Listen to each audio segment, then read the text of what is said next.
just wherever the crime is.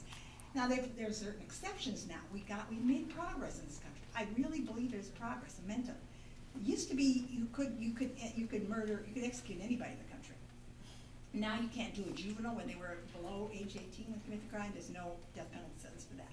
Those are mentally retarded, get no death penalty sentences, and those have been severely mentally ill all their lives. Psychology and analysis and all kinds of studies that they don't put these people together. I want to keep adding more because I believe in incremental change. But anyway, so we got the problem with the race, we got the problem with the geography. Now let's talk about the innocent issues. How many times have you listened to a story, radio show or a TV show lately, and they say, oh, another person's been exonerated from death row? Since the 1970s, which is when the federal government made a shift in the early 70s and shifted the decision power back to the state. They said each of the 50 states would make their own decisions of ruling. Since then, they started keeping track of the death sentences in various states. This is what the death penalty has there. Do you know that since the 70s, 138, this just happened this week, we're up to 138 now, prisoners who've been exonerated from death row, who got walked out of prison in many states given a compensation for spending 10, 15, 20, 30 years in prison on death row.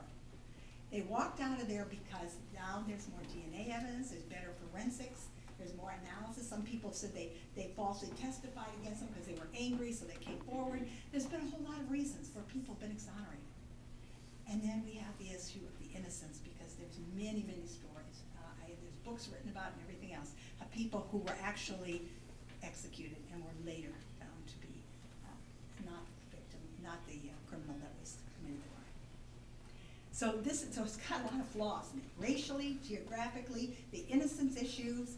We got the other big problem is the cost I told you about, and then deterrence. That's another big area. A lot of police and other groups, not just police, this very strong believers in the whole death penalty system said we have to keep it on the books because it deters crime. It deters crime. Yeah, thank you for laughing. I appreciate that. You understand. I want to read you something from this part here from